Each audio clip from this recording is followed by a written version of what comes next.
So we had a very interesting paper regarding cells, cancer cells, chemotaxis, during which is an activity involved cancer cells metastasis or spreading of cancer cells. So let's start with the topic of chemotaxis. Chemotaxis simply is the movement of multi-cells towards or away chemical stimulus. Let's demonstrate it by this cell.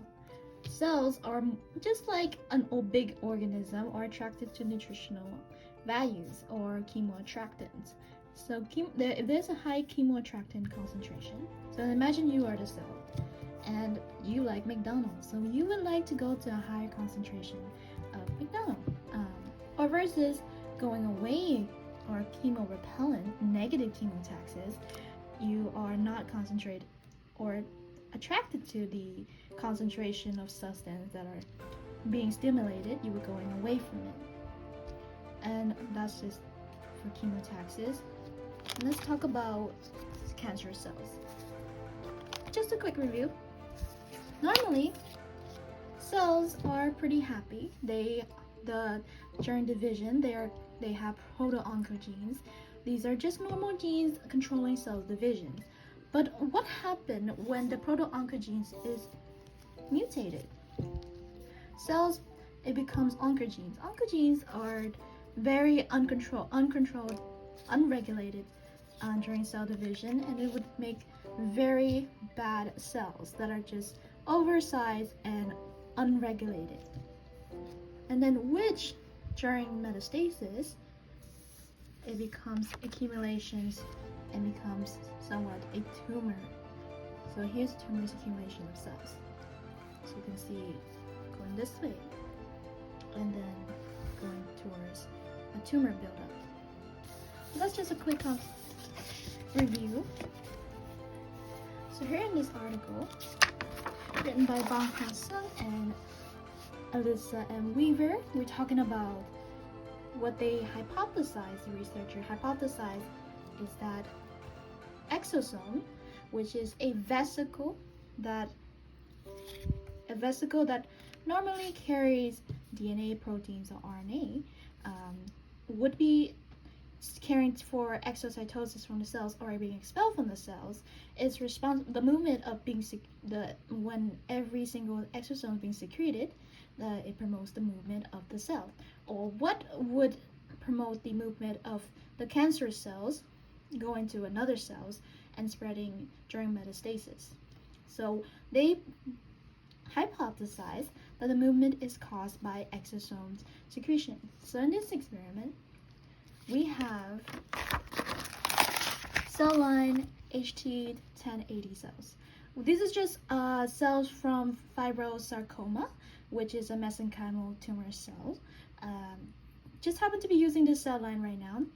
And what the scientists did is that they did two type of methods in rescue and exosome included cell. So what they have is control, no code of exosome, but they also is knockdown.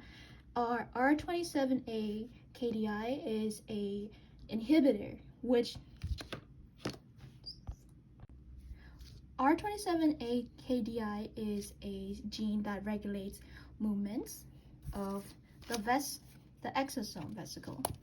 So here we have it.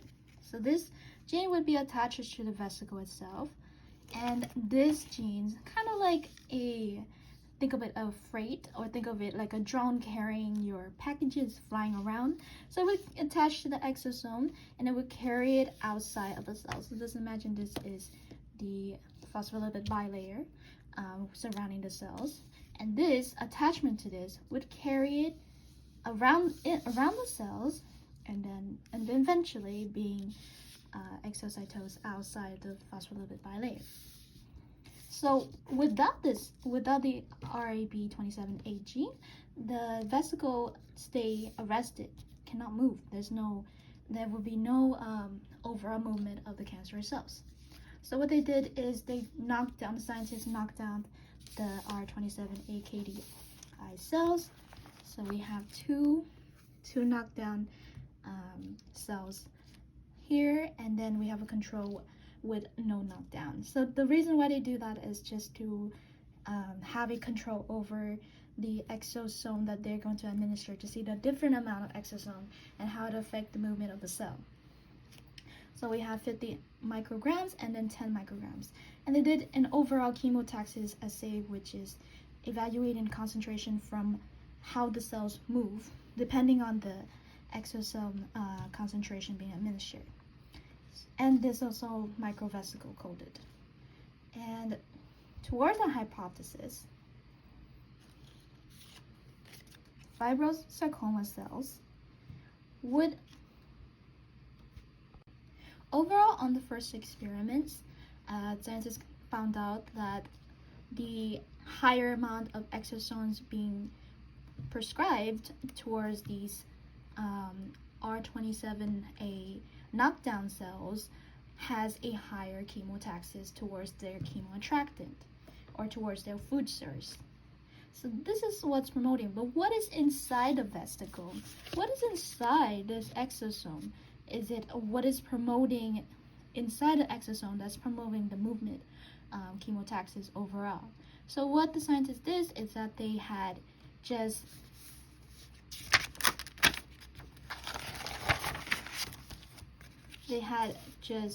no exosome that are pure with nothing, and an exosome that is injected with microvesicles, and then this exosome injected with fibronectin.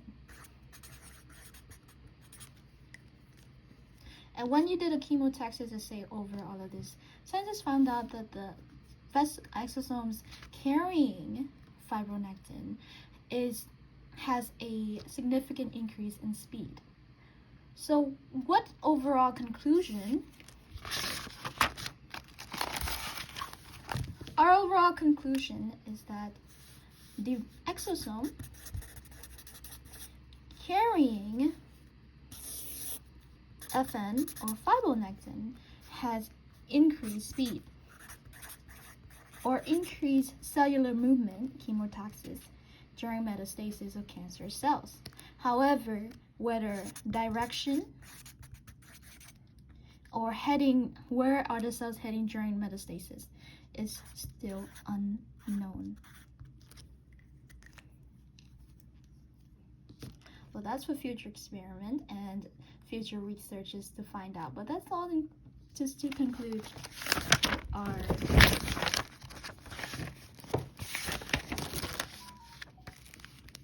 research paper.